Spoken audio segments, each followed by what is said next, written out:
기본적인 윤리는 선행의 원칙이 우선 하겠습니다만은 이 생명 윤리에 있어서는 아무리 많은 사람에게 선을 베푼다고 내 앞에 있는 이 한 사람에게 악을 행하지 않는 거죠. 실제 있었던 사건인데 어느 모 대학병원에 뇌를 다친 젊은이가 중환자실에 입원을 했는데 부모들은 더 이상 가망이 없다고 생각을 하고 빨리 뇌사 판정을 받아서 이제 장기 적출을 해서 장기 기증을 하면은 장례비도 나오고 나름의 좀 보상비도 받고 더 이상 시달리지 않았으면 좋겠다는 거예요. 근데 마침 그 병원에 7명의 그 장기 이식을 받을 환자들이 있는 거죠. 그래서 병원 측에서도 내심 장기를 구하기를 원하고 있고 보호자도 원하고 그래서 뇌사 판정을 받게 해달라는 거죠. 근데 뇌사 판정을 해봤더니요, 뇌파가 뛰는 거예요. 뇌파가 뛰면 뇌사가 아니지 않습니까?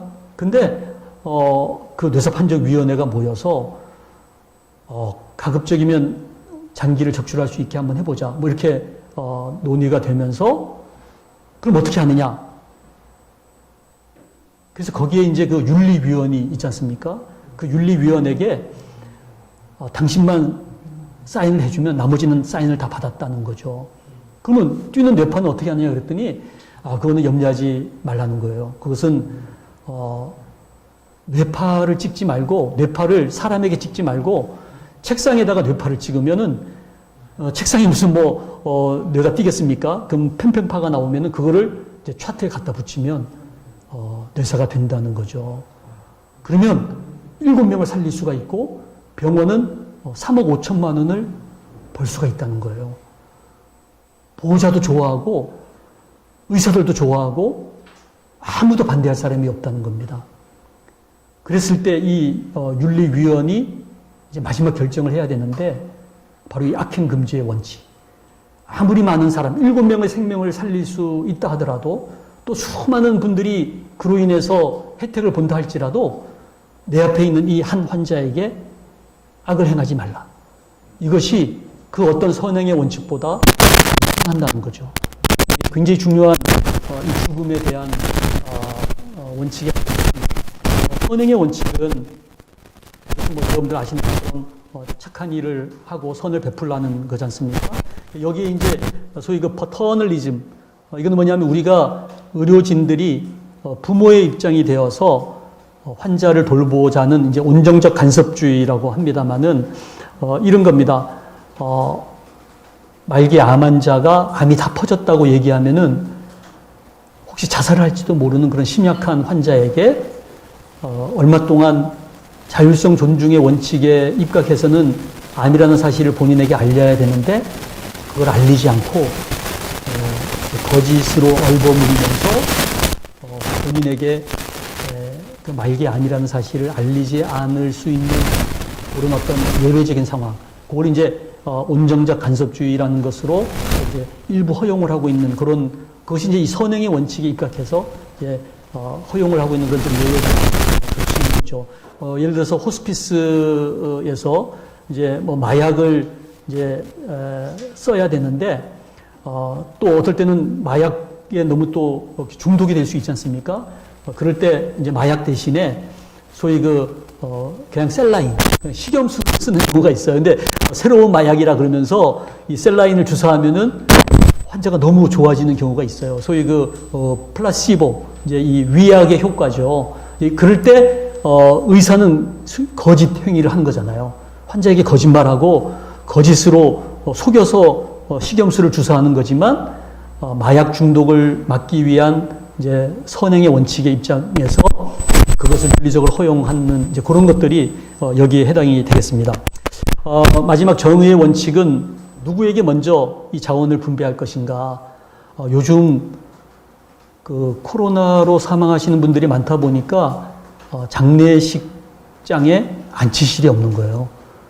그래서 며칠을 대기하는 화장장이 막 너무 대기자가 많아가지고 이제 그럴 때 누구를 우선할 것인가? 먼저 온 사람들을 우선해야 될 것인지 아니면 어떤 이런 것도 참 고민이지 않습니까?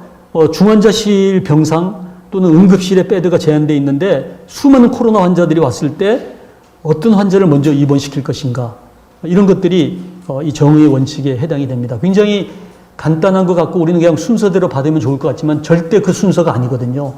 우리가 보통 외래에서는 먼저 온 분들부터 진료를 해요. 근데 그보다 더 먼저 진료를 해야 되는 사람이 누군지 아세요? 예약 환자.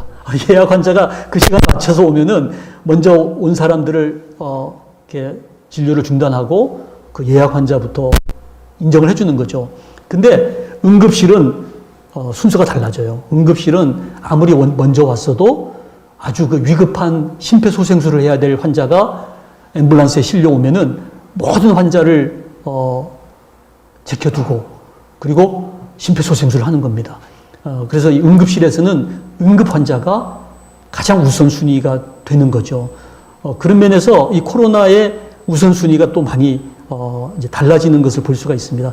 백신을 누구에게 먼저 놓을 것인가? 아니면 방역 요원들에게 먼저 놓을 것인가? 이런 것들을 백신은 제한되어 있는데 누구에게 먼저 놓을 것인가? 이런 것들이 다 이 정의의 원칙에 해당하는 거라고 생각합니다. 그리고 최소한의 의료를 받을 권리. 왜냐하면 아무리 가난하더라도 적어도 인간이라면 이 정도의 의료는 받아야 되지 않느냐. 그래서 실은 제가 이제 고민이 됐던 부분이 만일 우리나라에서 암 환자들이 며칠 더 살 수 있는 그 재정을 그런 최신 치료법에 들어가는 그 재원을 북한이나 아프리카에 우리가 사용을 한다면 수천 명, 수만 명을 생명을 건져낼 수 있다면 조금 고민이 되지 않습니까? 한 1, 2주 더 사는 비용으로 수천 명의 생명이 살아날 수 있다면 이것은 생명권과 건강권 중에서 생명권을 지켜내는 쪽이 더 낫지 않는가 이런 이제 고민을 하게 되는 겁니다. 그러니까 이 글로벌, 이 지구촌 전체를 봤을 때 과연 우선순위가 어떻게 될 것인가 여기에 대한 이제 고민을 하게 됩니다. 제가 북한을 여러 번 다녀오면서 실제 평양의 인민병원 제1인민병원의 중환자실의 모습인데요. 정말 용성맥주병에 그 링거액을 담고서 이렇게 고무줄로 혈관 주사를 맞고 있는 참 안타까운 모습이었는데 그 다음날 아침에 갔더니 이제 환자는 밤사이에 돌아가셨더라고요. 그리고 수술실에 머리맡에 맞추기계가 원래 있어야 되는데 맞추기계가 고장이 나니까 그냥 코에 이파리 갖다 대고 잠이 들면은 묶어놓고 수술하다가 깨어나면은 막 손으로 붙들고 있는 거죠. 참 얼마나 안타까운 현실입니까? 약이 없어요. 그래서 평양 의과대학병원은 좀 낫겠지 하고 갔더니 거기 콩팥내과 교수가 7명이 있는데 3명밖에 오지를 않아서 나머지 4명은 어디 갔냐 그랬더니 도토리 캐러 갔다는 거예요. 그래서 근무 시간에 무슨 도토리를 캐러 가냐 그랬더니 약이 없다 보니까 도토리가 소화제에 좋거든요. 그래서 교수마다 할당량이 있다는 거예요. 그래서 도토리 갈아가지고 소화제를 만드는 그 일 때문에 교수 4명이 나가 있는 그런 참 안타까운 상황이었습니다. 우리나라에는 수만 대의 인공신장실이 있습니다만은 북한에서 가장 좋은 평양의과대학병원조차도 인공신장실이 없어서 저희가 최초로 혈액정화실을 만들어서 첫 환자를 투석을 했던 그런 기억이 있습니다. 그래서 아프리카도 참 얼마나 열악한지 모릅니다. 이 수레가 앰뷸런스라는 거예요. 그래서 이게 무슨 앰뷸런스야 그랬더니 이거 오토바이에 달고 다니면서 이제 제왕절개 수술 응급 수술해야 될 환자들 여기 실어. 그래서 우리나라가 세운 이제 누가병원이 있고요. 그곳에 이제 인공신장실을 저희가 세팅을 했습니다만은 정말 한국에서 저희가 조금만 우리가 힘을 모으면은 수많은 생명을 살릴 수가 있는데 이 윤리적인 어떤 자원의 분배 그것은 어떤 정의의 원칙이 옳은 것인가 그런 고민이 됩니다. 그래서 이제 저희가 지난 첫 번째 포럼에서 생명의 시작에 대한 여러 이슈들을 이제 다뤘는데요. 이제 오늘은 생명의 마지막과 관련된 윤리들을 한번 쭉 훑어보고 이제 남은 4번의 시간에 정말 우리나라의 최고의 전문가들께서 이 생명의 마지막과 관련된 윤리들의 이슈들을 하나하나 짚어 나가 주실 거라고 봅니다. 죽음이 도대체 무엇이냐, 또 뇌사와 장기 이식에 대한 거, 식물인간 안락사, 또 최근에 이제 임종 환자의 연명의료 중단에 대한 문제, 호스피스 이런 것들 이제 저희가 이제 다루게 될 텐데요. 제가 가까이 경험한 이제 죽음만 해도 벌써 저희는 양가 부모님들 다 세상을 떠나셨고, 또 심지어는 저의 조카, 또 저희 의사 동료, 또 남들은 경험해 보지 못했을 좀 독특한 경험들을 제가 하면서 여기에 대한 말씀을 먼저 간단히 한번 드리려고 합니다. 저희 아버지 어머니, 특히 이제 저희 어머니는 제가 고등학교 1학년 때 세상을 떠나셨는데 너무 제가 어려서 그 죽음에 대한 의미를 다 헤아리지 못합니다만은 현충일 날 새벽 6시에 어머님이 돌아가셨는데 저희 아버님과 형님들이 잠자는 저희를 깨워서 안방으로 오라 그래서 갔더니 어머니가 이렇게 싸늘한 모습으로 이렇게 이불 위에 누워 계시더라고요.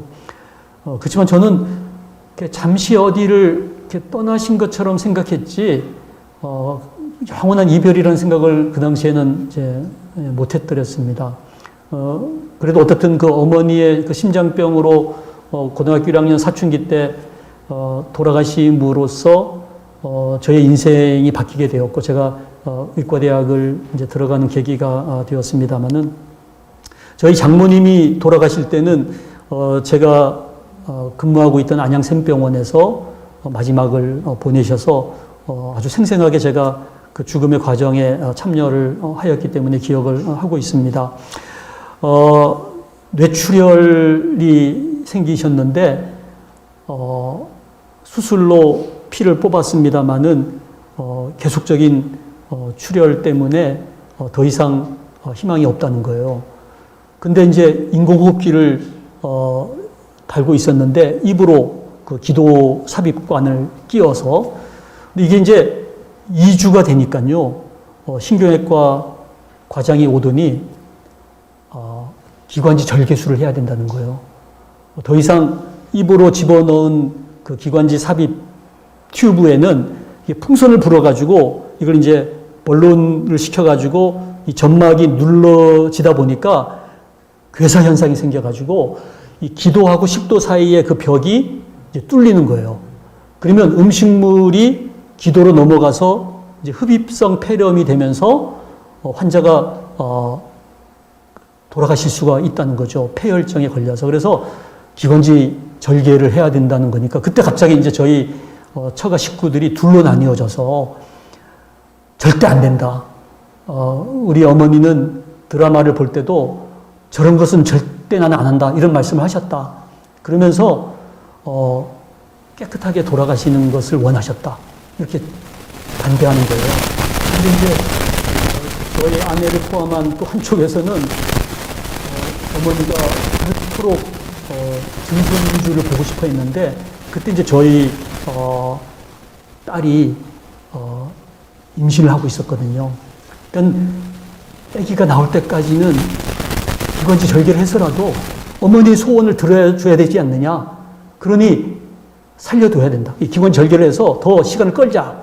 그러면서 그 처형과 처제와 다 막 둘로 나뉘어져서 갈등을 하는 거예요. 정말 삶과 죽음의 경계에서 가족들이 둘로 나뉘어지는데 저는 그 중간에서 이도 저도 못하는 참 그런 상황이 있었더랬습니다.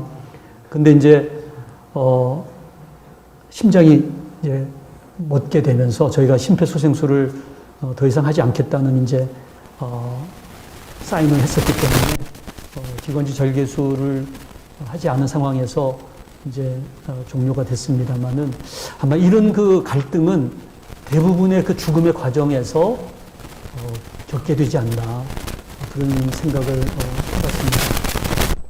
실은 제가 그저께 지난 주일날 밤에 지샘병원에 제가 아는 그 지인의 딸이 45인데 4살짜리 아이를 둔 상태에서 암이 퍼져서 마지막 그 임종의 순간을 제가 지켜보게 됐습니다. 호흡이 거칠어지면서 또 안 쉬었다가 쉬었다 이런 상황이 되니까요. 그 아버지가 못 견뎌하더라고요. 그러면서 뛰쳐나가서 의사 간호사를 막 어떻게든지 다시 살려내라고 뭐라도 해야 되지 않느냐 그러면서 엄청 그런 예기치 않는 상황이 발생을 했어요. 근데 어떤 면에서 참 이 마지막 순간에 이 삶과 죽음의 경계에서 과연 우리가 어떤 결정을 내릴 것인가, 모든 죽음의 과정에 참 모양은 다릅니다만은 그런 갈등이 있는 게 아닌가 싶습니다. 양재동의 그 화장장에 갔더니요, 요즘 이렇게 모바일로 다 이렇게 중계를 해주더라고요.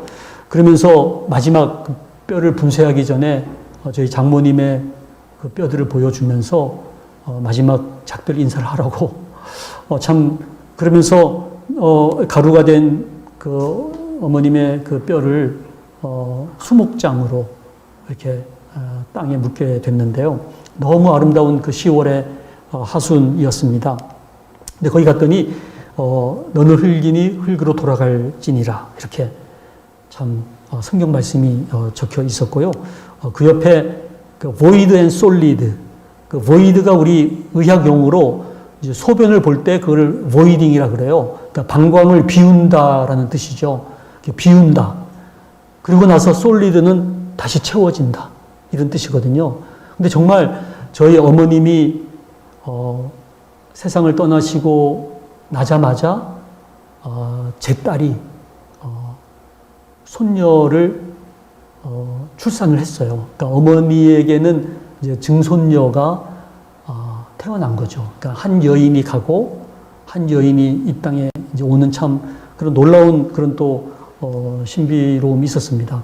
그리고 이제 플랜카드가 걸려 있었는데 소풍을 마치고 본향으로 오는 것을 환영하는 그런 이제 플랜카드가 걸려 있었습니다. 이 세상에 우리가 사는 삶이 소풍 온 것 같은 소꿉장난 하다가 선생님이 호루라기 불면은 그 소꿉장난 다 놔두고 버스에 오르는 것처럼 참 그런 인생이 아닌가 하는 생각을 다시 하게 됐습니다. 그래서 나무 밑에 이렇게 수목장을 했던 기억이 있습니다.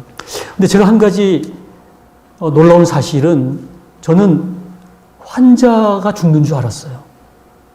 근데 자기 환자들은 멀쩡히 살아있는데 의사가 먼저 세상을 떠나는 경우도 왕왕 있더라고요. 제가 너무 아꼈던 외과 의사 박재현 교수인데요. 해외에 연수를 다녀오는 길에 장거리 운전을 하면서 여행을 해서 응치뼈가 아픈 줄 알고 한국에 와서 사진을 찍어봤더니 폐암이 뼈로 다 전이가 된 거예요. 한 번도 담배를 핀 적이 없는 친구인데 뼈로 다 전이 되리라고 상상도 못했던, 결국은 자기 환자들은 살아있는데 의사가 먼저 눈을 감는, 저희 병원에서도 여러 명이 그렇게 먼저 세상을 떠난 친구들이 있습니다. 정말 죽음은 순서가 없는 거고, 아까 말씀드린 것처럼 아버지 어머니를 놔두고 딸이 먼저 하늘나라를 가는 경우도 왕왕 있는 거죠. 제가 경험했던 특별한 경험은 여러분들 아마 기억하실 그 아프간 피랍 사태 때 2명이 살해를 당하셨는데, 순교하셨는데, 그 첫 번째 순교하신 분이 배형규 목사님이시죠. 요 용인의 그 기독교 100주년 그 순교 기념관에 가면은 한국전쟁 이후에는 딱 2분의 순교자가 사진이 걸려 있는데 그 중에 한 분이시더라고요. 근데 이 배용규 목사님이 살해당했다는 소식을 듣고서 근데 이분의 그 유서가 발견됐는데 그 장기 기증을 하면서 써두었던 유서에 혹시 자기가 죽게 되면 자기의 장기를 기증하고 시신은 해부학 실습용으로 기증하고 이 모든 과정을 박상은 장로에게 위임하노라 이렇게 적어 놓으신 거예요. 그래서 저에게 이 모든 그 시신에 대한 처리를 맡아달라는 요청을 유가족에게 받게 됐는데 그 아버님이 너무 신앙이 훌륭하신 제주도의 장로님이신데 절대 그 시신을 한국에 가져오지 못하게 하시는 거예요. 왜냐하면 나머지 22명의 생사를 알 수 없는 상황에 단장으로 간 자기 아들 목사를 어떻게 자기 아들만 멀쩡하게 장례를 치를 수가 있느냐. 그냥 그 아프간 사막에 내버려 두라는 거예요. 근데 그 미군 바그람 기지병원에서는 자기들은 안치실이 없다. 이거 그냥 놔두면 안 된다. 그래서 제가 결정을 내려서 아버님, 장로님께서는 아드님이 아프간에 있는 걸로 생각하십시오. 그리고서 시신을 보내라고 연락을 하고 인천공항에 갔는데 떠날 때는 여객터미널에서 떠나셨지만 영원히 떠나버린 시신은 컨테이너에 실려서 화물터미널로 그 카고에 실려서 오더라고요. 그래서 그 관을 검사 한 명과 함께 수원지검에서 나온 검사와 함께 국립과학수사연구소로 가서 부검을 하게 됐죠. 6발의 총상을 뒤에서 맞았고 마지막 한 발의 총상은 확인 사살로 이마에 이렇게 총상을 맞았는데 지금도 뚜렷하게 기억나는 것은 아마 그 건조한 땅이어서 그런지 상당히 그 시신이 보존이 되어 있는데 피가 흐르고 있더라고요. 근데 그 피가 흐르는 곳이 허리하고 손, 발, 그리고 이마, 마지막 확인 사살. 어디선가 많이 본 그 십자가상의 예수님께서 피를 흘리시는 우리 그 성화를 많이 봤지 않습니까? 그 모습으로 이렇게 누워 계신 거예요. 그래서 우리 목사님 하늘나라 가셨구나. 그런 확신이 들더라고요. 그래서 가족들은 장례를 원하지 않으니까 제가 저희 안양 샘병원 안치실로 모셔서 40일을 나머지 그 피랍된 분들이 다 귀환할 때까지 아무도 오지 않는 그 안치실에 매일 아침 제가 가서 참 묵념을 하면서 아리마대 요셉 같은 느낌이 들더라고요. 그 40일을 보내고 모든 귀환자들이 돌아왔을 때 장례를 치르게 되었습니다. 당시에 옥하는 목사님 아직 살아계실 때 예배를 집례를 해주셨는데 늘 모든 죽음에는 유가족이 있지 않습니까? 그 당시 초등학교 4학년이었던 지혜가 아주대학교에 아마 올해 졸업을 했을 것 같아요. 벌써 세월이 15년의 세월이 이제 흘렀습니다. 그래서 늘 죽음에는 가족이 남아있다. 그래서 호스피스에서도 임종을 맞이하는 환자들만이 케어의 대상이 아니라 환자가 죽고 나서 그 유가족들을 1년 동안 돌보는 것이 이 돌봄, 호스피스의 굉장히 중요한 원칙이 되겠습니다. 두 번째 살해당한 이 심성민이라는 형제는 ROTC 출신의 총각이었는데 남아있는 사진이 장애 아이들하고 찍은 사진밖에 없는 거예요. 너무 정말 장애 부서에서 헌신적인 삶을 살았던 그래서 그때 그 장로님으로 같이 가셨던 그 비즈니스 하시는 장로님이 그 아프간 팀에 같이 있었는데 그분이 그때 돌아와서 저에게 했던 말이 기억이 나요. 자기가 장로로서 목사님 다음에는 자기가 순교를 당해야 되는데 왜 내가 순교를 못 당했을까? 집에 와서 곰곰이 생각하면서 이 심성민 형제를 보면서 자기가 앨범을 꺼내봤대요. 그랬더니 온갖 사진이 골프 치는 사진 이어서 내가 참 순교에 적합한 분이 아니구나 이런 참 저에게 말씀했던 기억이 나요. 정말 이 두 분의 참 순교를 통해서 아프간의 순교의 피를 흘렸는데요. 제가 지지난주에 제주도를 다녀왔는데 제주도에 거기 배용규 목사님의 이제 순교비가 있는데 거기에 그 이스라엘 목사님들이 여행을 왔다가 그 아프간 배용규 목사님의 순교비를 보면서 그 중에 목사님 한 분이 이분이 그 배용규 목사의 순교비가 맞느냐. 자기가 그 배용규 목사님이 총살 당할 그 곳에 본인이 있었다는 거예요. 현장을 목격했던 그 아프간 청년이 아프간을 탈출해서 이스라엘에 가서 목사님이 되어서 이 제주도를 방문한 거예요. 얼마나 그 참 신비로운. 그러면서 이분의 그 고백이 배용규 목사님의 죽음은 결코 헛된 죽음이 아닙니다. 자기가 그 열매입니다. 그런 고백을 들은 적이 있습니다. 이 아프간 피랍 사태의 그 귀환 자들을 저희가 치료했더니 그 외교부가 이집트 버스 폭탄 테러로 4명이 죽고 30명이 부상당한 환자들을 저희 안양샘병원에 모시고 와서 저희가 치료를 했는데 뱃속에 이렇게 쇠 파편들이 나오더라고요. 총알도 나오고. 저희가 전인적인 치료를 했던 기억이 있습니다.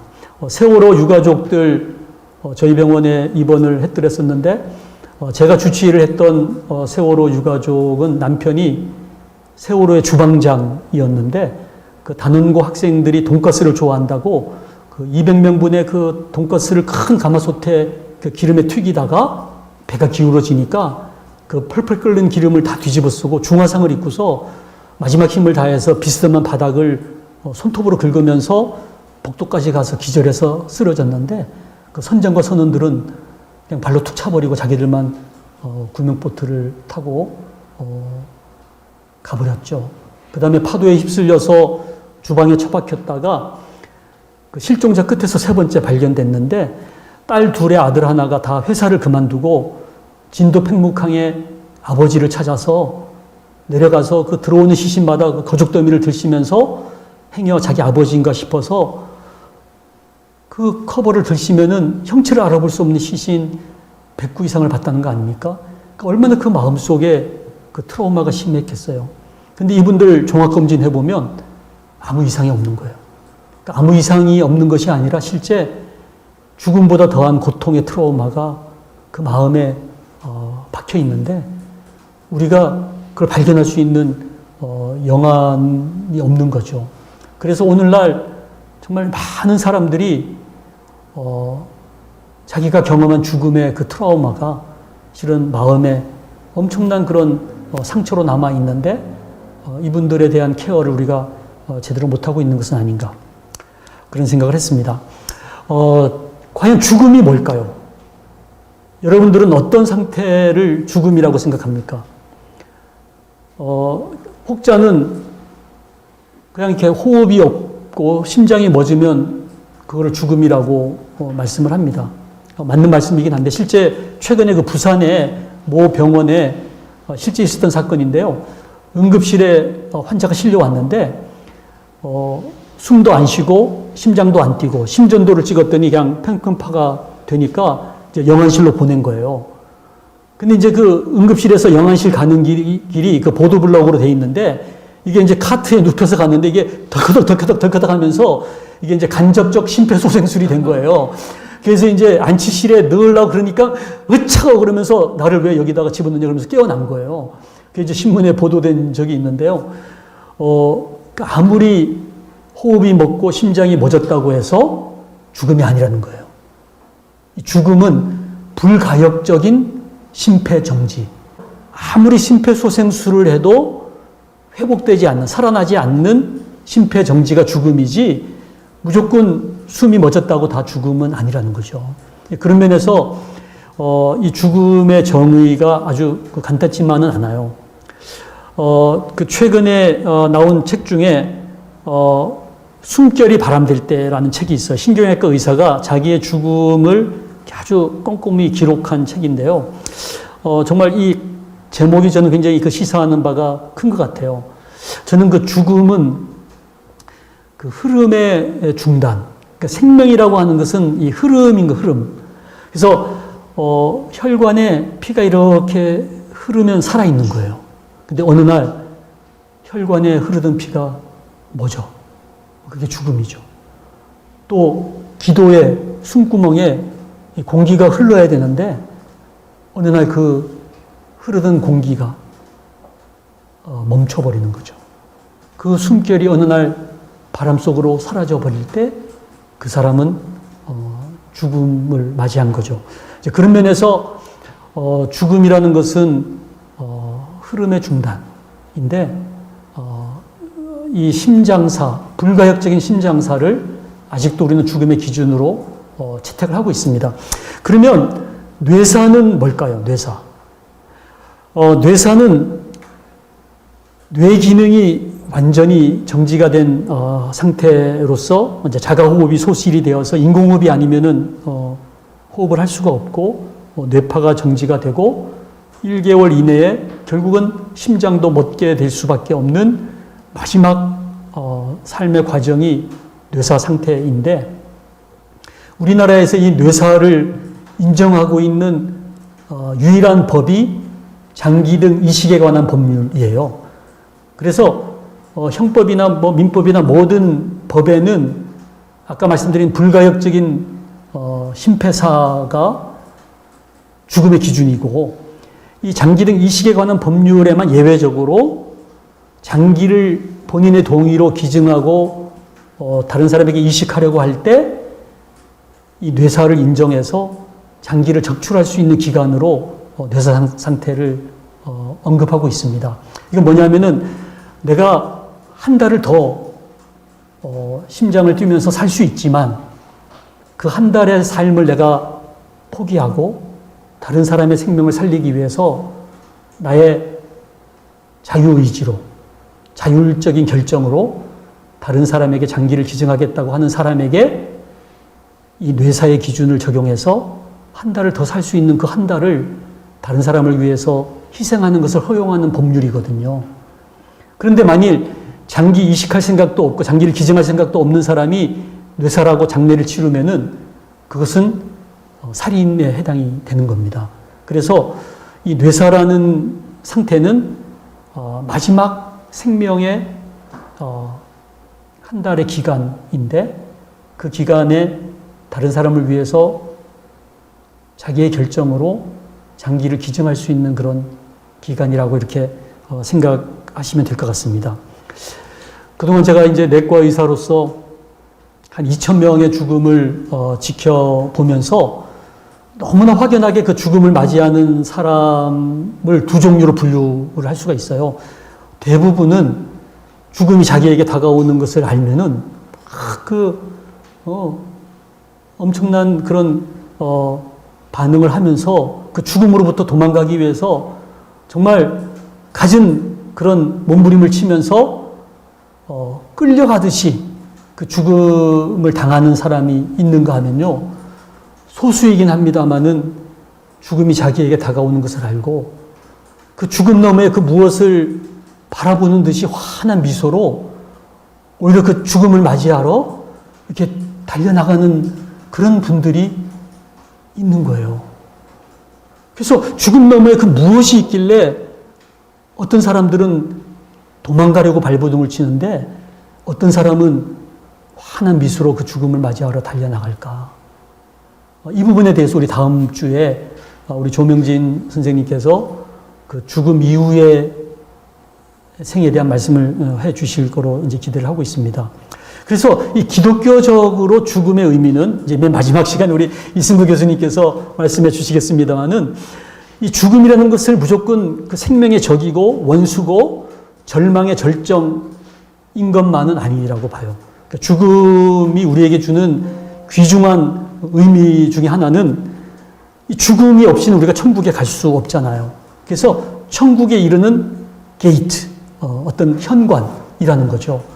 그리고 죽음을 통해서 비로소 우리의 삶이 완성이 되고 우리의 모든 이 땅에서의 고통이 종말이 되고 그리고 나의 삶은 완성이 되면서 승리의 개성가를 부르는. 그래서 이 김한란 박사님 마지막 유언을 남기기를 내가 죽을 때 절대로 장송곡을 부르지 말라. 승리의 개성가를 불러달라. 그래서 그 찬양 아시죠? 영광을 주께 돌려보내 빠라밤빰빰빰 그 승리의 개성가를 부르는 거죠. 또 이 헨리 나우엔은 여러분들 아시죠? 그 하버드대 교수를 내려놓고 그 정신박약아들과 함께 라루시 공동체인가요? 그 공동체에서 평생을 살면서 그 하버드 대학에서 썼던 논문은 뭐 몇 사람의 학자들밖에 보지 않았지만 이 참 장애인 공동체와 함께 머물면서 썼던 주옥 같은 글들은 전 세계 사람들이 읽으면서 삶의 의미를 깨닫게 되는 그런 놀라운 그런 참 영향을 끼치는 삶을 사셨는데, 이분은 유언을 남기기를 내가 죽으면 우리 마을에 축제, 페스티벌로 치러달라.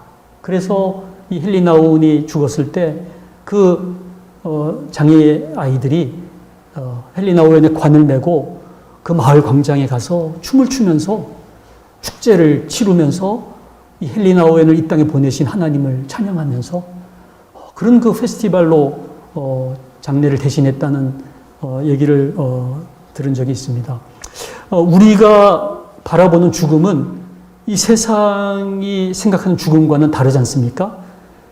그래서 세상 사람들은 이해할 수가 없는, 제가 요 수원 광교에 있는 작은 개척교회를 섬기고 있는데, 저희 교회의 최초의 장례식을 저희가 지금 교회가 치르고 있는데, 정말 세상 사람들은 이해할 수 없는 그 어린 딸이 먼저 세상을 떠나고 그 부모가 참 상주가 되어서 장례를 치르는 참 안타까운 상황이지만, 하나님이 주시는 기쁨, 영원한 그 하늘나라에서 함께 만날 그날을 생각하면서 이제 예수 믿은 지 1, 2개월, 2, 3개월밖에 안 되는 그분들이 환희의 그런 시간들을 보낼 수 있는 것이 이 세상의 학문과 세상의 이론으로는 어떻게 그걸 설명할 수 있겠어요? 그것은 우리 기독교만이, 우리 성경에서 말씀 안에서만이 누릴 수 있는 정말 놀라운 진리가 아닌가 생각을 합니다.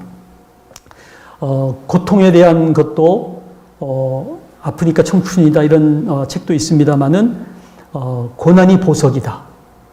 또 고통에는 뜻이 있다. 그래서 고난은 축복의 또 다른 변장이다.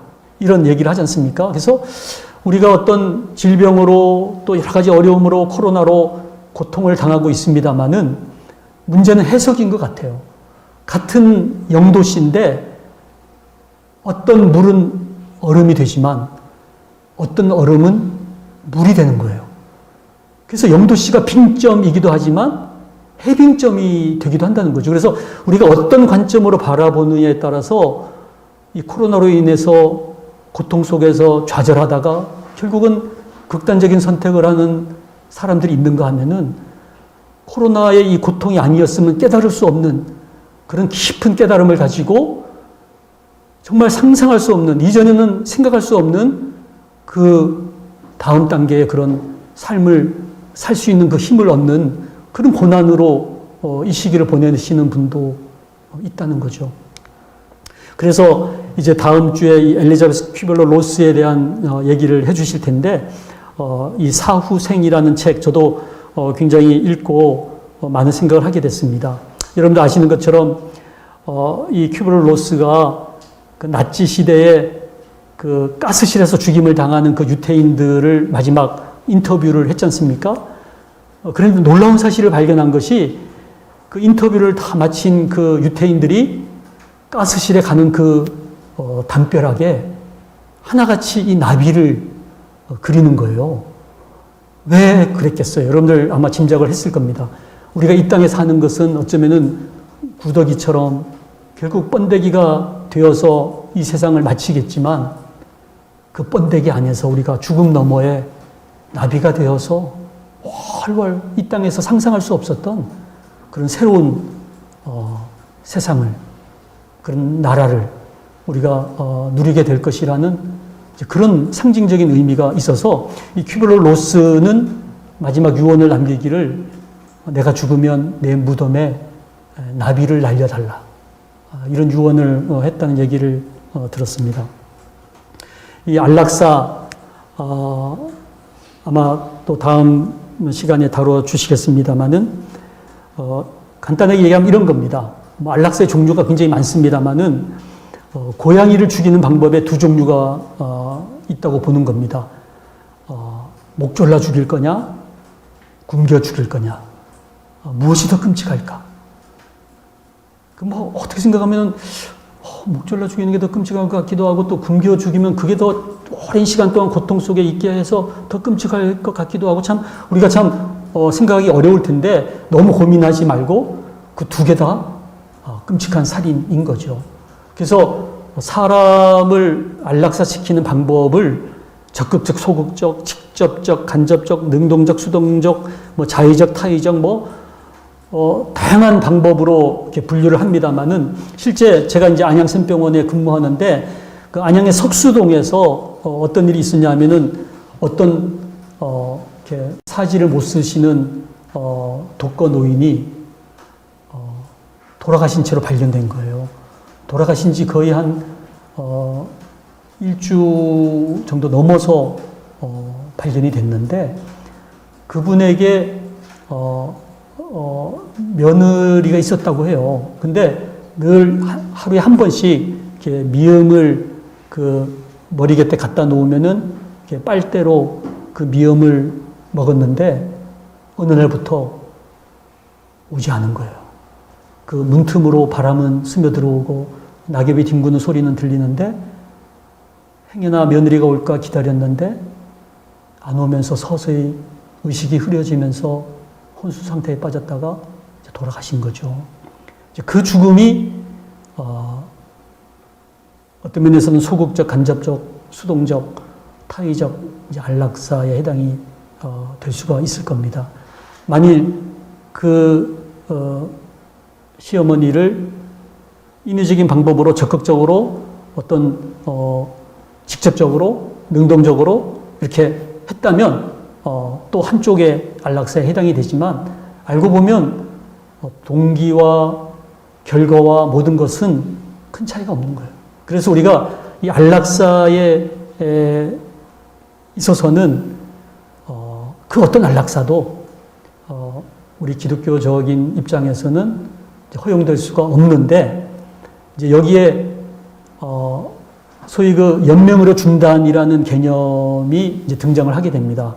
이 개념은 뭐냐면은 암이 다 퍼졌어요. 그래서 이제는 더 이상 아무 이제 치료할 방법이 없는 상황에서 돌아가실 날만 기다리는데 심장이 멎었어요. 근데 그 환자에게 전기 충격을 가하면서 심폐소생술을 하면서 인공호흡기를 달아서 중환자실에서 기계에 의해서 에크모 돌리고 막 인공호흡기 돌리는 것이 과연 그것이 생명의 연장이냐 죽음의 연장이냐, 그런 상황에서는 그것을 죽음의 연장이라고 보는 거죠. 그래서 그렇게까지는 할 필요가 없지 않느냐. 그래서 자연스러운 그 죽음의 과정을 허용하는 것, 그것이 이제 임종 환자의 연명으로 중단에 해당이 되는 거죠. 그것을 이제 이 소극적인 안락사와는 이제 구별되어서 이제 판단하는 것이 오늘의 그 법의 취지가 되겠습니다. 그래서 이제 최근에 안락사 논쟁이, 여러분들 아시는 이제 이 커보키안이라는 소위 그 안락사 전문 의사가 있어요. 이 사람에 의해서 수많은 사람들이 안락사를 당했고, 네덜란드가 2002년도에 안락사를 이제 허용하면서 여러 나라, 또 미국의 몇몇 주가 안락사를 이제 허용하게 되면서 우리나라에서도 이 안락사 또 존엄사 뭐 이런 문제들이 대두가 됐고, 대법원에서 소위 그 존엄사 판결을 내린 적이 있고, 2017년도에 이제 이 연명으로 결정법이 입법이 되면서 이제 새로운 논쟁이 되고 있는데, 최근에 무슨 착한 법 만들기 무슨 운동본부인가 뭐 이런 데서 새로운 법을 하나 지금 만들고 있는데요. 제가 깜짝 놀랐어요. 그 법의 내용에는 어떤 내용이 들어가냐면은 이 자율성 존중의 원칙을 강조하면서 자기의 죽음을 자기 스스로 결정할 수 있게 하자. 그래서 모든 종류의 안락사를 이제 허용하는 건데, 예를 들어서 이런 겁니다. 부부가 우리가 이제 웬만큼 살고 결혼 50주년이 되면은 우리가 신혼여행했던 그 제주도 호텔에서 죽겠다. 이렇게 이제 얘기를 해 놓으면 그 두 사람을 결혼 50주년에 그 호텔에서 죽여드리는 거예요. 그것을 허용하자는 법이 우리나라에서 지금 논의가 되고 있어요. 놀랍지 않습니까? 그것이 소위 그 자율성 존중의 원칙이라는 이제 너울을 쓰고 이제 앞으로 이 안락사 소위 그 존엄사라는 나는 존엄만 그런 가치를 가지고서 죽음을 맞이할 권리가 있다 이런 이제 모습으로 이제 엄청난 그런 우리들에게 이제 푸시해 들어오는 그런 시도들이 있을 겁니다. 그래서 우리가 어떤 관점으로 과연 이 안락사에 대해서 준비할 것인가 저는 굉장히 중요한 시점이 아닌가 싶습니다. 아까 그 커보키안이 소위 그 Physician Assisted Suicide 이게 뭐냐면 의사 조력 자살이잖아요. 언뜻 보면은 그냥 의사는 그냥 자살하는 것을 그냥 도와주는 정도로 이렇게 묘사가 됐습니다만은 알고 보면은 이 의사가 한 사람을 적극적으로 죽이는 행위에 가담하는 겁니다. 자살 기계를 발명했는데 어떤 기계냐면요. 소위 이 닥터 데스가 이분의 이 커보키안의 별명이에요. 근데 이 메디사이드가 메디컬 수이사이드거든요. 그러니까 의학적인 자살을 할 수 있도록 이렇게 허용을 하는 거예요. 교향곡 9번이 이 음악이 들려옵니다. 그러면은 이렇게 레버를 누르면요, 이제 진정제가 싹 들어가요. 그러면 이제 싹 잠이 오겠죠. 깊은 수면에 빠지면은 그 다음에 호흡을 정지시키는 두 번째 약물이 주입이 되면서 호흡이 정지되고 환자는 죽음을 당하게 되는 그 기계를 개발해서 의사는 한 번도 자기는 죽인 적이 없다는 거죠. 환자 스스로 그 죽음을 결정하는데 의사가 옆에서 도와줬다는 거죠. 이것이 과연 우리나라에서 허용될 수 있을 것인가? 이걸 허용하자는 지금 주장들을 또 많이 하고 있습니다. 아마 여러분들 지난주에 뉴스에 나온 겁니다. 배우 알랭드롱. 저도 굉장히 참 열등의식을 느꼈던 멋쟁이 배우인데, 이 알랭드롱이 86세가 됐는데, 안락사를 요청하면서 스위스의 그 국적을 취득해가지고, 이 안락사가 법적으로 허용되는 스위스에서 안락사로 생을 마감하겠다는 그런 뉴스를 접하게 되면서 또다시 지금 안락사에 대한 논쟁이 일어나고 있습니다. 그래서 이런 안락사하고는 조금 다른 개념의 아까 말씀드린 이 임종 환자의 연명치료, 아무래도 그래서 이런 기준에는 엄격한 잣대가 필요해서 환자가 회복 불가능한 상태여야 되고 급박한 임종의 상태로 지금 들어가는 상황에서 더 이상의 의학적인 어떤 회복이 불가능한 것이 2명 이상의 의사에게 입증된 그런 상태, 그리고 본인이 사전에 연명으로 중단에 대한 의사 표현을 한 경우에 한해서 연명 치료를 중단할 수 있도록 하자는 것이 이제 연명의료 결정법의 취지가 되겠습니다. 굉장히 법의 이름이 깁니다. 33글자인데, 그래서 이것을 이제 줄여서 연명의료 결정법이라고 합니다만, 저는 이 호연지법이라는 이제 좀 표현을 써봤어요. 호연지기는 하늘과 땅 사이에 가득한 어떤 그 원기라는 뜻인데, 호연지법은 이제 땅과 하늘을 이제 이어주는, 그래서 이제 마지막 우리가 생을 마감하는데 임종 환자의 연명의료를 중단할 수 있는 것이 허용되는 이제 그런 법이기 때문에 호스피스 법을 포함해서 우리가 이 호스피스 연명의료법을 잘 활용하면은 나름 마지막을 우리가 고통스럽지 않게 불필요한 어떤 인공호흡기나 에크모나 이런 현대의학으로 인해서 그냥 죽음을 연장하는 일은 하지 않을 수 있는 이제 그런 것들이 이 법에 표현이 되어 있습니다.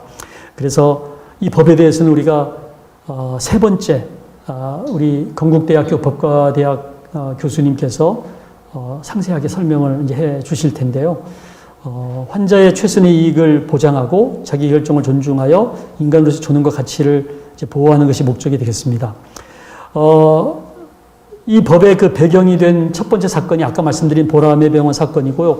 두 번째 사건이 이 세브란스 병원의 그 김씨 할머니 사건 아마 여러분들 기억하시는 분들 하실 텐데요.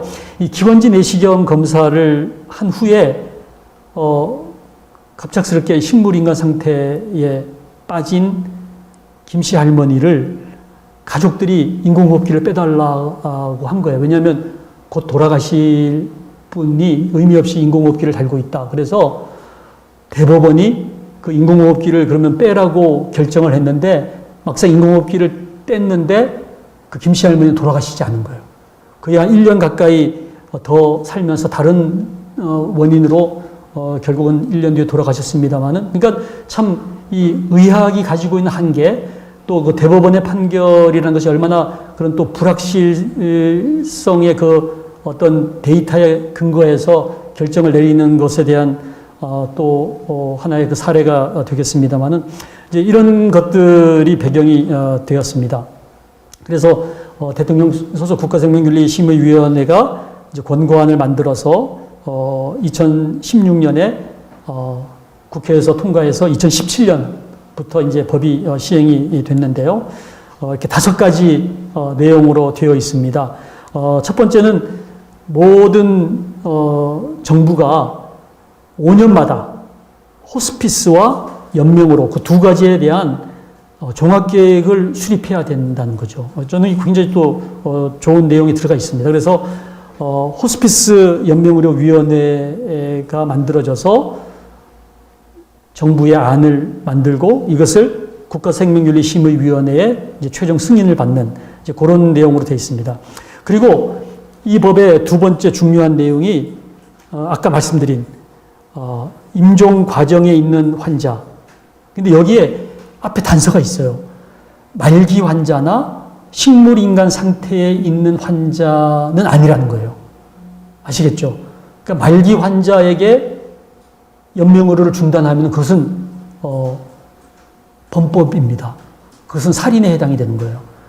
그래서 요즘 뭐 식물인간이나 치매 상태에 그냥 인공호흡기 빼고 주사도 안 하고 수혈도 안 하고 이러면 그것은 연명으로 중단이 아니라 살인에 해당이 되는 거예요. 그래서 반드시 이 법은 말기 환자나 식물인간 상태가 아니라 급속도로 임종 과정에 들어가 있는 환자가 여기에 해당이 되는 겁니다. 그리고 중단할 수 있는 연명 의료가 처음에는 5가지였어요. 심폐소생술, 혈액투석, 항암제, 인공호흡기 착용을 더 이상 하지 않아도 되는 중단할 수 있는 연명 의료인데 결코 중단해서는 안 되는 것을 또 5가지를 얘기했어요. 통증 조절, 영양분, 물, 산소. 이것은 마지막 임종의 순간까지 중단해서는 안 된다는 것을 이제 명기하고 있습니다. 그래서 우리가 잘 보셔야 될 게 연명으로 중단에 해당되는 것은 첫 번째 임종 과정에 있는 환자에게 해당이 되는 거고요. 호스피스 법은 말기 환자가 호스피스를 받을 수 있는 대상이 되는 겁니다. 그래서 이 연명으로 중단은 말기 환자가 대상이 아니라 급속도로 임종 과정에 빠지는 환자가 할 수 있는 그런 연명으로 중단이고 말기 환자는 절대로 연명으로 중단해서는 안 된다는 거죠. 그래서 여러분들 식물인간은 뇌사하고 또 다르거든요. 식물인간은 뭐냐면 2%에서 의식이 아주 깨끗하게 돌아옵니다. 그래서 얼마 전에 왜 군대에서 구타를 당해서 5년째 식물인간으로 있던 일병이 의식이 깨어난 거예요. 그래서 자기를 구타했던 그 병장의 이름을 다 외워가지고 제대해가지고 대기업에 다니던 그 병장이 헌병이 구속을 해가지고 지금 이제 교도소에 있습니다만은 얼마든지 의식이 돌아올 수 있는 가능성이 있는 상태가 식물인간이기 때문에 식물인간은 절대로 연명의료를 중단하는 대상이 아니라는 거죠. 그래서 식물인간은 우리가 돌봄의 대상이라는 겁니다. 그런데 의학이 발달하다 보니까 이제 중단할 수 있는 연명의료에 몇 가지가 더 추가됐어요. 이제 소위 에크모라고 하는 체외 생명 유지술, 또 수혈, 혈압 상승제, 이제 기타 의사가 인정하는 행위 이런 것들이 이제 더 포함이 됐고요. 호스피스에도 말기 암 환자나 간 경변증 또 만성 폐쇄성 폐질환 외에도 말기 환자가 다 호스피스 대상에 포함이 되어서 이제는 모든 죽음의 과정에서 호스피스 돌봄의 케어를 받을 수 있도록 이제 법이 바뀌어졌습니다. 그래서 이런 이제 절차는 본인의 의사를 확인하는 절차가 굉장히 중요하거든요. 그래서 그 절차를 반드시 밟을 때 본인이 명시적으로 의사를 밝혀놓지 않은 경우에는 이제 어쩔 수 없이 보호자들의 그 환자의 의사를 추정할 수 있는 근거들을 이제 제출을 이제 해야 되는 거죠. 그래서 이제 성인과 미성년자와 이제 가족이 없는 소위 그 무연고. 그래서 이제 연고가 없는 사람은 행여 인권의 사각지대에 해당이 될 수 있기 때문에 무연고인 사람은 끝까지 연명의료를 중단할 수 없도록 그렇게 이제 법이 보호를 하고 있습니다. 이제 시행 규칙이 바뀌어져서 이제 친족의 범위가 조금 이제 좁아져서 조금은 더 이렇게 용이하게 가족들이 동의할 수 있도록 이제 법이 바뀌어졌고요. 이제 두 가지 서류가 너무 중요합니다.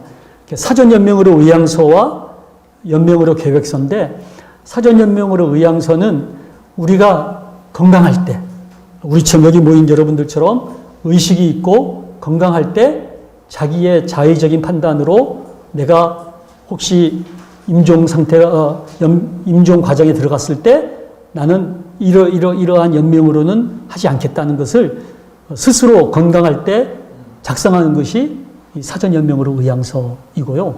연명으로 계획서는 내가 중환 환자가 되어서 병원에 들어갔을 때 의사가 환자 앞에서 환자의 의사를 물어가면서 의사가 작성하는 것이 연명으로 계획서거든요. 이 두 가지 중에 하나라도 준비가 되어 있어야 그 환자가 연명의료를 중단할 의사가 있다는 것으로 이제 의사 추정을 이제 하게 됩니다. 그래서 이 사전 연명의료 의향서는 여러분들 이제 의료기관이나 또 건강보험공단 지사에서 이제 작성을 할 수가 있는데 저는 이 사전 연명의료 의향서를 우리 기독교 교회나 기독교 기관에서 이것을 작성하면서 마지막 그 죽음 이후에 어떤 삶에 대한 얘기들을 나눌 수 있는 그런 기회를 가지면 좋지 않을까 생각을 합니다. 이 모든 데이터가 국립연명의료관리기관에 빅데이터로 저장이 되어 있어서 여러분들이 만일 교통사고로 응급실에 실려가게 되면은 여러분들의 주민등록을 치면은 모니터에 여러분들이 작성한 사전 연명의료 의향서가 자동으로 뜨거든요. 그러면 여러분들의 연명의료를 그 상황에 해당되는 것은 중단할 수 있도록 이렇게 빅데이터 시스템이 만들어져 있습니다. 그리고 아까 말씀드린 것처럼 말기 암 환자가 아니라 모든 종류의 죽음의 과정에서 호스피스 돌봄을 받을 수 있도록, 그리고 호스피스 병동만이 아니라 일반 병동에서 자문형 호스피스를 받을 수가 있고 또 집에서 가정형 호스피스 돌봄도 받을 수 있도록 이제 법이 바뀌어졌습니다. 이를 통해서 이제는 그 죽음에 대한 문화가 달라지는 것 같아요. 과거에는 어떻게 아버지 앞에서 또 할아버지에게 죽음에 대한 얘기를 어떻게 꺼낼 수가 있겠어요. 그런데 이제는 사전연명으로 의향서, 연명으로 계획서를 가지고 얼마든지 부모님 또는 할아버지의 그 죽음에 대한 얘기를 같이 나누면서 또 유서 유언에 대한 얘기를 나누면서 우리가 죽음을 이제 준비할 수 있는 시대가 되었습니다. 그래서 이 연명으로 결정법이 만들어지고 나서 아주 빠르게 이 연명으로 중단을 시행을 하게 되고 있는데요.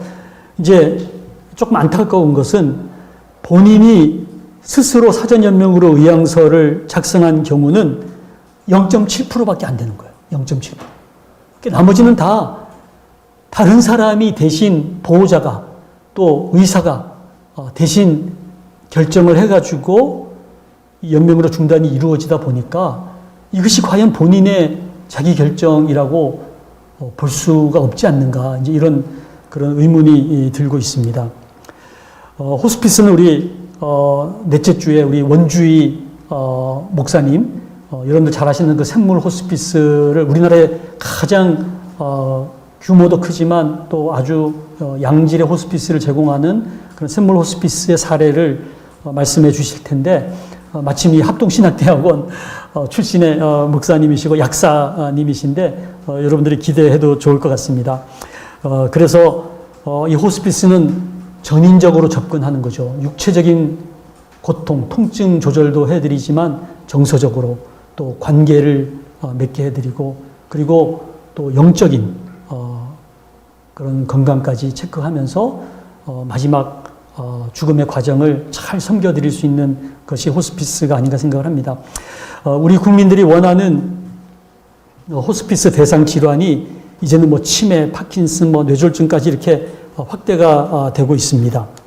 또 WHO에서는 심지어는 당뇨병까지도 만성 신장병까지도 이 호스피스 대상으로 추천하고 있기 때문에 거의 모든 질환이 이제는 호스피스 대상이 되는 거라고 생각하시면 될 것 같습니다. 호스피스를 저도 이제 호스피스 담당 주치의를 몇 년간 하면서 인생이 마라톤이라 그러잖아요. 그래서 정말 42.195km인가요? 정말 오르막과 내리막과 참 큰 길과 좁은 길을 달려서 마지막 이제 올림픽 스타디움에 들어오면은 수많은 사람들이 이제 환호를 하는데 마지막 몇 바퀴를 돌아야 되잖아요. 저는 그것이 호스피스가 아닌가 싶어요. 봉사자들이 젖은 수건을 던져주면은 땀을 닦으면서 힘내라, 힘내라, 이제 한 바퀴만 남았다 이러면은 그 마지막 힘을 다해서 그 결승점을 향해서 달려가는 그 마라토너들, 그들을 섬기는 것이 호스피스가 아닌가. 또는 결혼식에서 이제 신랑을 맞이하기 위해서 그 신부 대기실에서 향수를 뿌려가면서 웨딩드레스를 입혀서 아름다운 꽃으로 신랑을 맞을 준비를 시키는 그 신부 대기실이 호스피스가 아닌가. 우리 신랑 대신 예수님을 만나기 위해서 마지막 준비를 하는 참 아름다운 그런 시간들인 것 같습니다. 제가 안양샘병원의 평안호스피스를 담당할 때 행여병 환자가 응급실로 왔는데 검사를 해봤더니 폐암이 다 퍼진 거예요. 머리하고 뼈로 다 퍼져서 이분이 더 이상 치료받을 수 없는 상황에서 자기를 버렸던 가족들을 호스피스 케어를 통해서 주님의 사랑을 깨닫고 나서 자기를 버렸던 가족들을 다 용서하고 자기도 누군가 한 사람이라도 사랑하고 이 세상을 떠나고 싶다는 거예요. 그러면서 마지막 유언을 남기기를 자기 장기를 기증하고 시신을 해부학 실습용으로 기증하겠다는 거예요. 이분이 돌아가시고 나서 그분의 장기를 기증하려고 했더니 암이 다 퍼진 장기는 아무데도 받지 않는 거예요. 그래서 이제 그러면 시신이라도 해부학 실습용으로 기증하는데 서울에 있는 8개 의과대학 다 충분히 시신이 확보되어 있어서 안 받겠다는 거예요. 그래서 제가 이분의 마지막 이 소원은 제가 꼭 들어드려야 되겠다 생각해서 전국에 있는 의과대학에 연락을 했더니 대구의 영남의과대학 해부학 교실에서 받겠다고 해서 정말 이분의 소원대로 정말 한 사람이라도 사랑할 수 있는 그 기회를 가지게 됐던 기억이 있습니다. 너무나 아름다운 그 봉사자들의 섬김의 모습이고요. 저희 병원의 호스피스에 그 버킷 리스트가 있어요. 마지막 소원을 적는 노트인데 거기 50세 췌장암 말기 여자 환자가 웨딩드레스라고 적어 놓은 거예요. 저희가 불이 나게 그 레드카펫 깔고 풍선을 달아서 호스피스 병동을 웨딩홀로 바꾸어서 결혼식을 올려드렸는데 이 신부가 3주 후에 돌아가셨어요.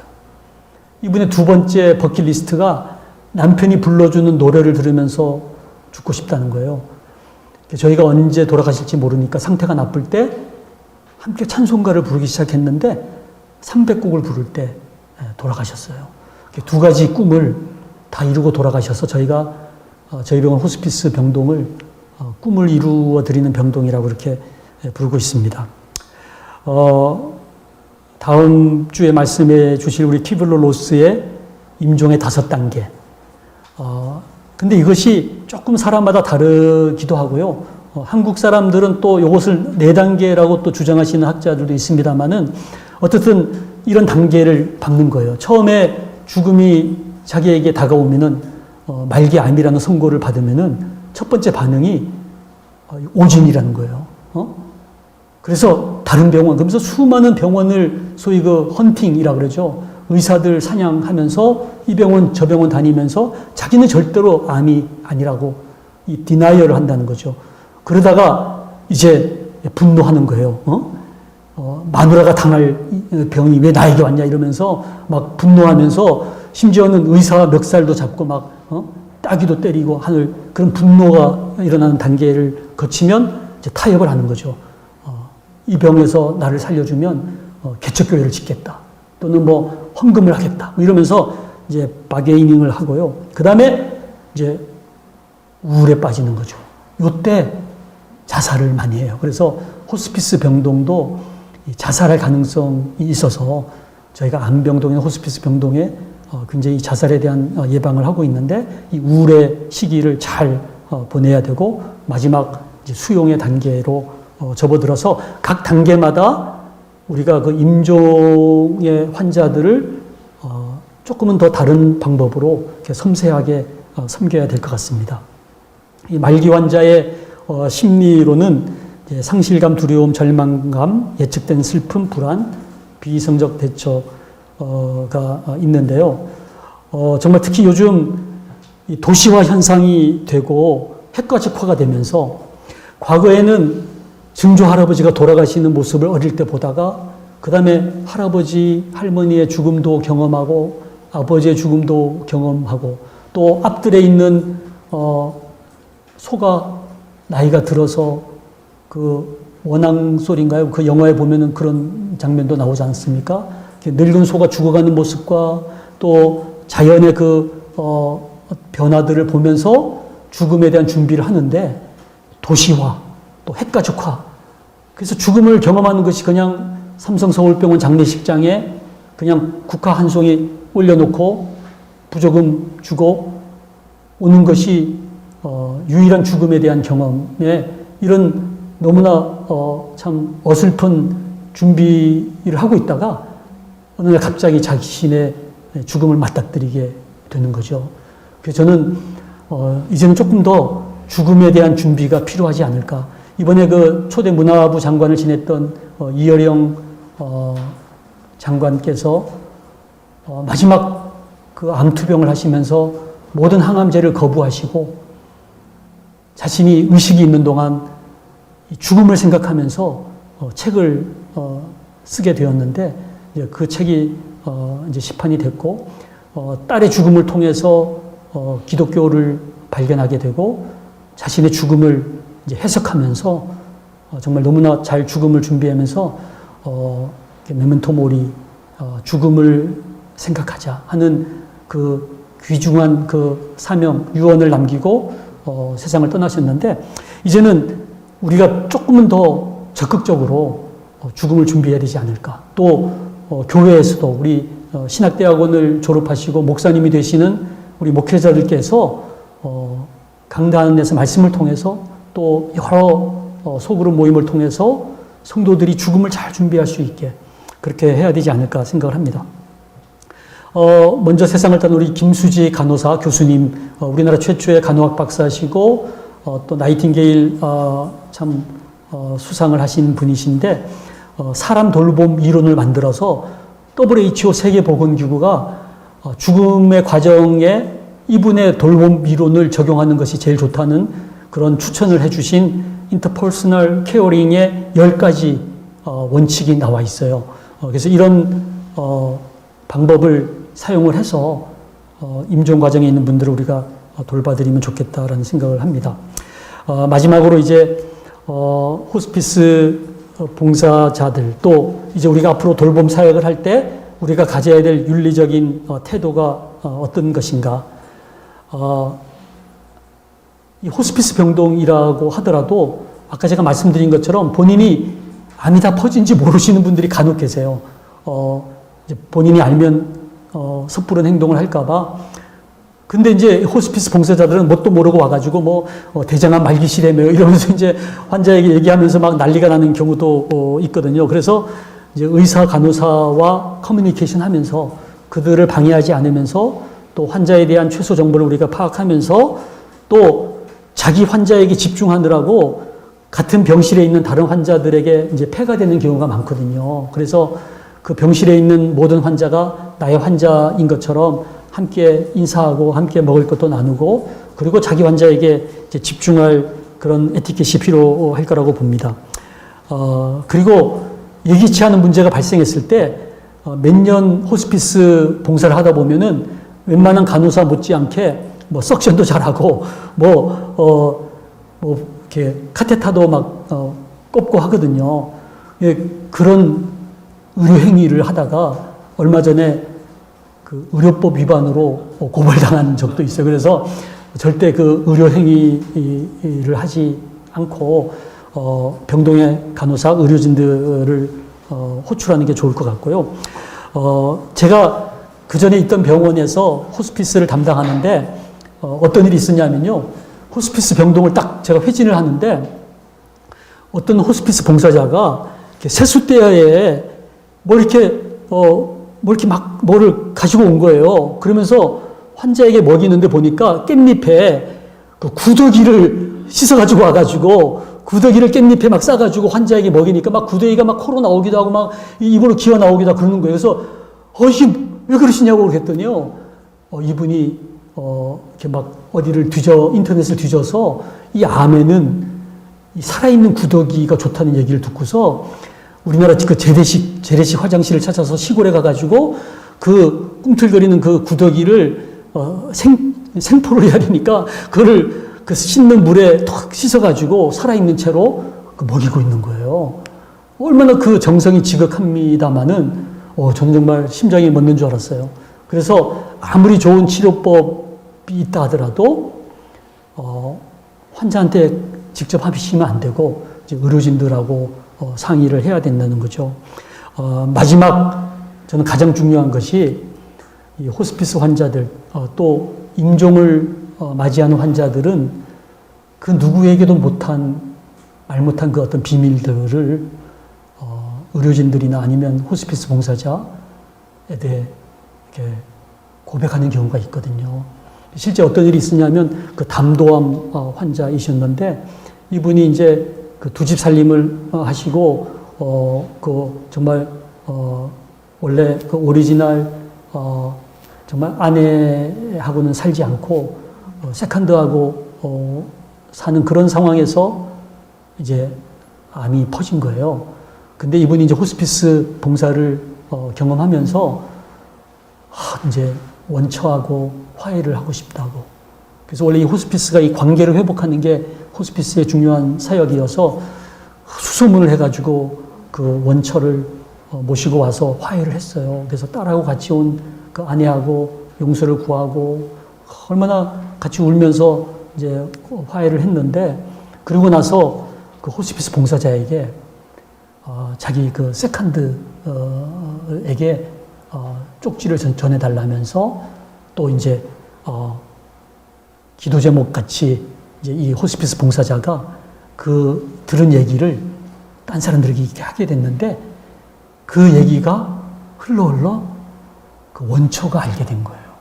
그래서 그놈이 그렇지 그 보러 어디 가냐 그러면서 그 마지막 임종의 순간에 아무도 오지 않고 정말 외롭게 오히려 호스피스 케어를 받지 않았더라면 오히려 나았을 법도 했던 그런 마지막을 보낸 분도 계시거든요. 그래서 어쩌면은 우리가 호스피스 봉사 또 임종 과정에 돌봄을 하는 사람들이 지켜야 될 어떤 윤리적인 태도는 마지막까지 그분의 비밀을 지켜드리는 거예요.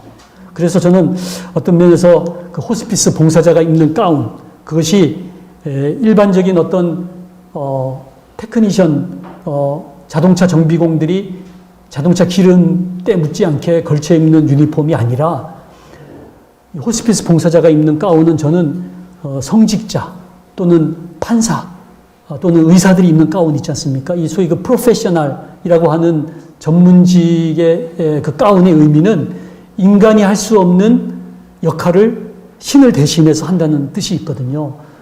어떻게 그 신부가 자기도 죄인인데 다른 사람의 죄를 고해성사 받을 수가 있겠어요? 어떻게 목사님이 자기도 죄인이면서 다른 사람을 축복할 수가 있겠어요? 인간으로서 할 수 없는데 신이 부여한 성의를 걸치고 그 일을 하는 거죠. 어떻게 판사가 자기도 죄인인데 피고인에게 어떻게 사형을 언도하고 무기징역을 언도할 수가 있겠어요? 그것은 해서는 안 되는 일이지만 신이 부여한 법복을 걸치고 신을 대신해서 그 일을 하는 거죠. 어떻게 의사가 자기도 지금 암이 퍼지고 있는 줄도 모르면서 다른 사람을 살리겠다고 배를 칼로 짤 수가 있겠어요? 그건 인간으로서 해서는 안 되는 악행이지만 신이 부여한 가운을 걸치고 신을 대신해서 환자의 배에 메스를 댄다는 거죠. 어떻게 호스피스 봉사자가 자기의 죽음도 준비를 못하면서 어떻게 다른 사람의 임종을 돌봐드리겠다고 정말 그렇게 나설 수가 있겠어요? 그건 인간으로 할 수 없는 일이지만 신이 부여한 성의를 걸치고 그 임종을 맞이하는 환자들을 섬기는 것이기 때문에 더 높은 수준의 성직자들과 법조인, 의료인들에게 요구하는 그런 높은 수준의 윤리적인 기준을 호스피스 봉사자 또 임종 과정의 돌봄에는 요구하고 있는 것이 아닌가 이렇게 생각을 하면서 또 그에 맞먹는 어떤 소진이 쉽게 오는 것 같아요. 그래서 호스피스 봉사자들이 번아웃 되지 않게 우리가 또 함께 기도해드리고 섬겨드리는 것이 필요할 거라고 생각을 합니다. 이 연명으로 결정법이 이제 선포가 되어서 시행이 된 이후에 여러 가지 염려가 있습니다.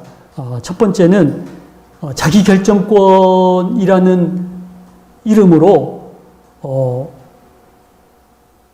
이것이 본인이 결정을 못하고 보호자에게 의존하면서 오히려 더 이제 지나친 가족 중심의 결정 문화가 될 수도 있다는 거. 그리고 사전연명 의료요양서가 제대로 제도적인 뒷받침이 안 되어서 확산이 안 되고 있는, 그래서 조금은 더 주민등록증이나 운전면허증과 연계해서 제도가 뒷받침이 돼야 되지 않는가. 또 연명의료 중단을 이제는 확대하려는 시도가 있어요. 그래서 치매 환자나 식물인간도 이제는 연명의료를 중단할 수 있도록 하자는 그런 움직임에 대해서 우리가 예의주시하면서 대응해야 될 것 같고요. 호스피스 대상은 확대가 됐지만 실제 호스피스가 너무 부족하거든요. 그래서 여기에 대한 우리 교계의 역할이 필요하다고 보고요. 또 죽음 문화가 아주 발빠르게 바뀌어지고 있는데 이를 뒷받침하는 어떤 시민운동이 부족한 거죠. 그래서 우리 한국교회가 이 일에 앞장서서 죽음의 문화를 바꾸고 또 이들을 영원한 영생의 길로 인도하는 그런 좋은 어떤 계기로 만들면 좋겠다는 생각을 했습니다. 그래서 우리가 정말 웰다잉, 정말 하나님께서 기뻐하시는 아름다운 삶의 마무리를 준비하려면은 죽음에 대해서 올바른 지식을 가지고 죽음 너머의 삶을 준비하고 우리가 실제 호스피스 봉사를 통해서 다른 사람의 임종을 섬기면서 나의 죽음을 준비하는 거, 또 가족과 죽음에 대해서 구체적인 얘기를 나누는 거. 오늘 우리 조명진 선생님하고 오면서 매년 본인의 리빙 윌, 자기의 사전연명으로 의향서 내용을 가족과 카톡으로 나눈다고 해요. 그래서 자신의 어떤 그 죽음에 대한 생각을 가족과 나누는 이런 문화가 우리에게 또 필요하지 않나. 1년에 한 번 유서를 업데이트하고요. 또 사전연명 의뢰영사를 작성하고 하루하루를 정말 오늘의 삶이 어쩌면 나의 마지막일 수도 있는데 이 삶과 죽음의 경계에서 정말 감사하고 기뻐하면서 하나님이 우리에게 주신 이 하루를 우리가 정말 누리면서 사는 지혜가 필요하리라고 생각합니다. 이렇게 죽음에 대한 전반적인 말씀을 드렸습니다만은 더 구체적이고 또 좋은 강의가 이제 다음 4주에 걸쳐서 이루어지게 될 테니까요. 여러분들 기대하시면서 또 다음 주에 뵀으면 좋겠습니다. 네, 감사합니다.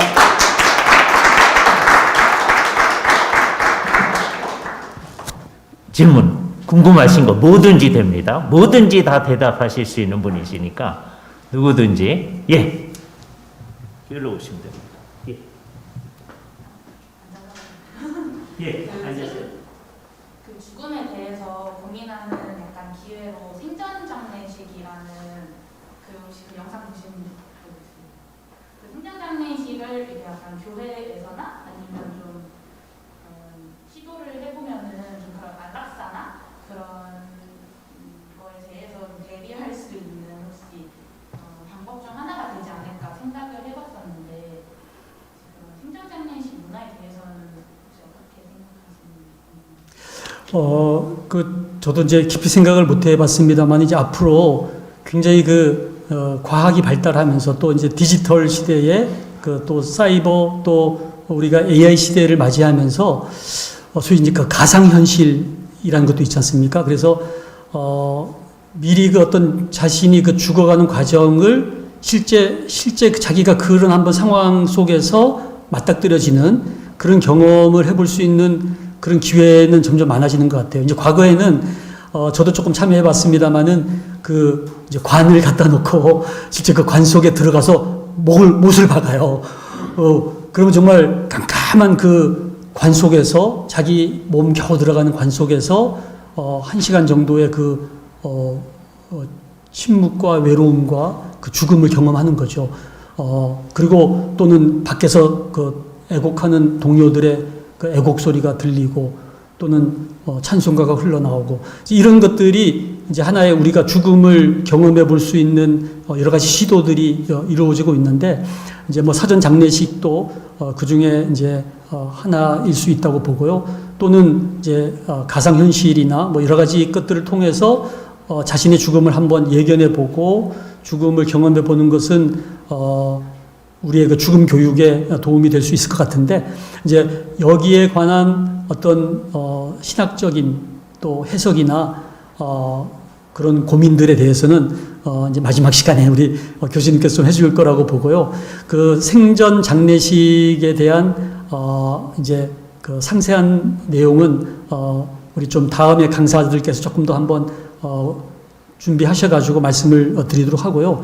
이제 최근에는 소위 돌아가셨는데 그분의 추모 사이트가 있잖아요. 근데 거기에는 모든 영상과 글들이 다 이렇게 살아있는 것처럼 이렇게 막 움직이면서 우리가 이제 생생한 추모는 할 수 있지만 또 잊혀지는 권리, 그게 있지 않습니까? 그래서 죽음 이후에는 이 세상에서 잊혀질 권리가 나에게 있는데 잊혀지지 않고 계속 그것이 또 영상이 돌아가고 사람들이 그것을 또 어떤 이용하고 한다면은 그것은 또 다른 문제일 것 같아요. 그래서 거기에 대한 이제 법적인 문제 이런 것들은 또 우리 법학 교수님이 오시니까 또 한번 다뤄보면 좋을 것 같아요. 그래서 굉장히 좋은 질문이신데 그냥 저는 오늘 그냥 개괄적으로 그 정도 말씀을 드리고 조금 더 상세한 내용들은 또 다음 강사님들께 이렇게 넘겨드리도록 하겠습니다.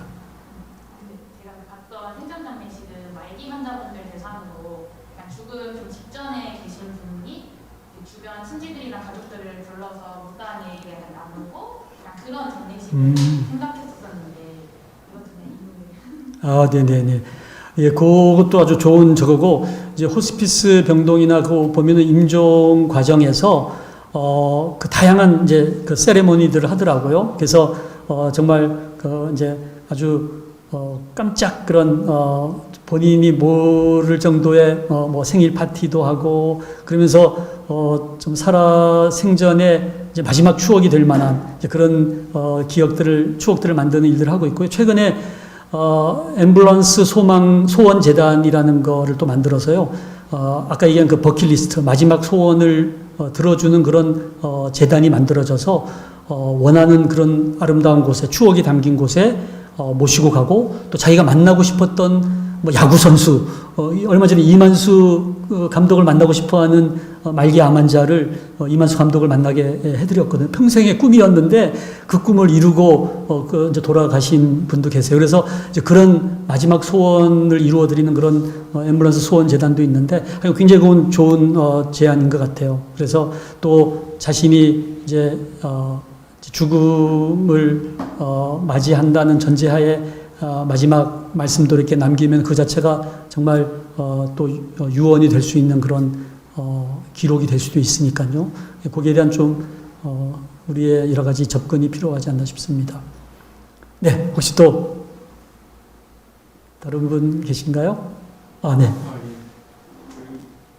이번 2기 주제가 생명의 끝에 대한 기독교 생명 윤리적 성찰인데 사실은 제 머릿속에는 이제 원장님 말씀처럼 메멘토 모리라는 생각이 어느 순간부터 저도 있었는데 아직 피어나 보지도 못한 꽃에 대한 꽃들에 대한 그러니까 그들은 뭐 죽음에 대해서 저희처럼 생각도 못 해보고 아직 시작도 못 해본 그 생명 어린 아이들 소아암 환자 이런 애들에 대한 접근은 또 저희가 어떻게 해야 될지 그리고 두 번째 질문은 일기 때 이미 다가왔지만 어쨌든 뭐 시작함과 동시에 저는 이제 난임 의사로서의 생명을 다뤘을 때 아주 미약한 생명이지만 그 생명도 뭐 며칠 못 가서의 끝이 있거든요. 그것도 오늘 다가워지는 끝하고는 일맥상통하는 끝이라고 제가 생각합니다. 그래서 교수님 생각이 그리고 뭐 혹시 보셨는지 모르겠지만 여성 운동 하시는 분들이 여기 수원만 해도 수원역하고 AKB 백화점하고 그 사이에 사람들이 건너 다니는 그 길이 있는데 거기서 내 몸은 나의 것인데 왜 당신네들이 간섭을 하느냐 그래서 사인을 갖고 계시더라고요. 제가 산부인과 의사로서 이제 낙태법에 대한 이제 반대 기자회견을 그분들은 이제 그 기간을 두지 말라 이제 그렇게 해서 운동을 하고 계시는데 산부인과 의사로서 이제 어떤 그런 기자회견이 있었습니다. 네. 이제는 시작 얼마 안 됐을 때의 생명에 대한 우리 이제 비대면으로 보시는 분들 위해서 질문을 간단하게 요약을 하면은 이제 우리 산부인과 선생님께서 질문하셨는데 우리가 이제 나이 들어서 또는 암에 다 걸려서 또는 이제 이런 나이 들어서 죽는 죽음만이 아니라 이제 갓난아기나 또는 정말 낙태나 태어나자마자 이런 그 영아들의 죽음에 대해서도 우리가 생명의 마지막과 관련된 죽음에서 좀 다루면 좋지 않느냐 하면서 이제 몇 가지 말씀을 해 주셨는데요.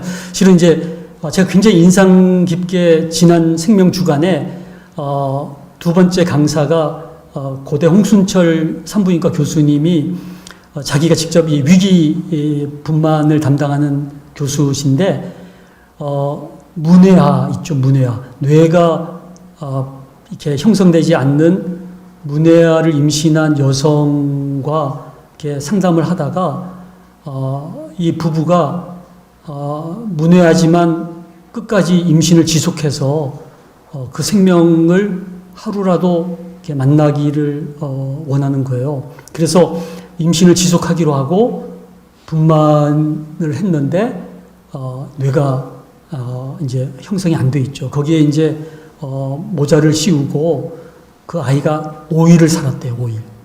근데 그 5일 동안 이 엄마와 아빠가 정말 그 아이의 5일은 평생이잖아요. 우리가 7, 80년 사는 그 생애가 5일밖에 안 되지만 그 5일 동안 그 아이가 경험할 수 있는 모든 것들을 경험하게 해주기 위해서 너무나 많은 노력들을 하는 그런 것을 이 홍 교수가 같이 경험을 했더라고요.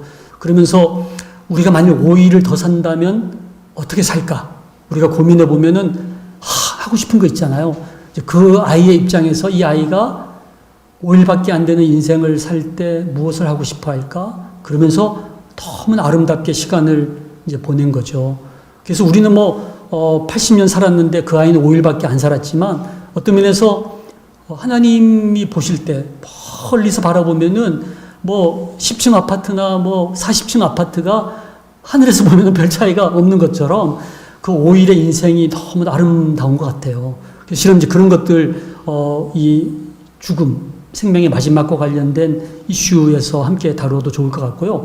이제 난임 의사셔서 또 두 번째 질문을 하셨는데, 제가 이제 국가생명윤리심의 위원장으로 있을 때, 제일 고민됐던 것이 그 난임 의료기관에서 이제 수많은, 배아들을, 이렇게 냉동해 뒀다가 이 냉동된 배아들을 폐기를 해요.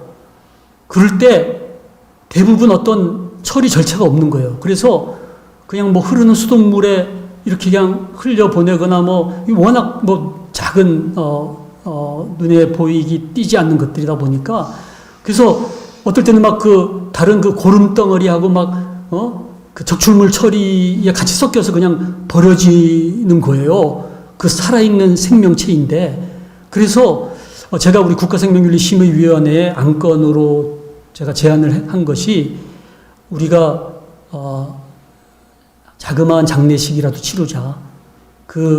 5년의 기간이 다 되어서 냉동된 배아를 폐기할 때 목사님이나 신부님 모시고 그래도 이렇게 예를 갖추어서 생명의 마지막에 대한 그런 절차를 밟아야 될 것이 아닌가 그런 제안을 했고 다음 이제 회기에서 그것을 구체적으로 이렇게 다루기로는 안건으로 채택이 됐더랬습니다만은 참 그런 고민들이 있는 거예요. 우리가 수정난 이후부터를 인간 생명이라고 생각할 때 과연 이 냉동된 배아의 폐기 문제. 그래서 저희 샘병원에서는 지금 이제 5년이 다가오고 있는데 우리가 헌법 소원을 지금 준비하고 있어요.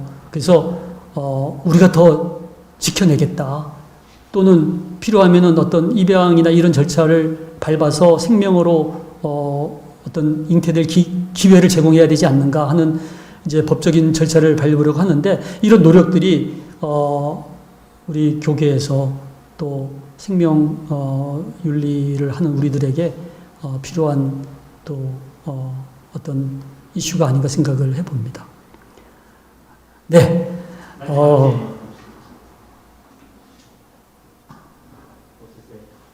네. 감사합니다. 네. 감사합니다.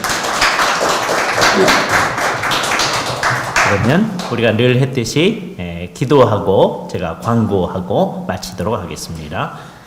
거룩하신 주님, 귀한 원장님을 통하여서 우리 사회 안에서 기독교적 생명윤리를 명확하게 잘 드러내게 해 주심을 감사합니다. 이 유익을 우리 학교도 받고 또 이 강좌를 통하여서 더 많이 받사옵나이다. 내년도 우리 MA 과정 시작했을 때 의미 있는 결과들이 나타나서 이 일에 동참하는 많은 분들이 더 많아질 수 있도록 함께하여 주시옵소서. 이 과정 전체를 주께서 주관하여 주시오며 당장 오늘서부터 시작되어서 5주 동안 계속되어질 강의에 하나님께서 함께하여 주시기만을 간절히 원하옵고 우리 주 예수 그리스도의 이름으로 기도하옵나이다. 아멘. 오늘 강의해 주신 박상원 원장님 너무 감사를 드립니다. 다시 한번 우리 박수할까요? 사실 이 모든 일은 이제 박상원 선생님을 믿고 우리가 시작한 일입니다.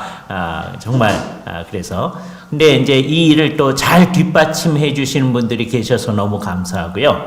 그래서 이제 다음 주에는 우리 조명진 선생님께서 우리에게 귀한 강의를 해주실 터인데 내분비과 선생님이시거든요.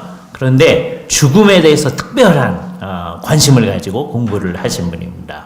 그래서 영국에 가셔서 죽음에 관해서 더램에서도 공부하시고 런던에 있는 컬리지에서도 공부하시고 옥스퍼드에서도 공부하시고 그래서 다음 주에 강의를 해주실 거예요. 오늘 일부러 또 미리 오셨습니다. 그래서 우리 교수님 이제 나중에 다음 주에 미리 박수를 하겠습니다.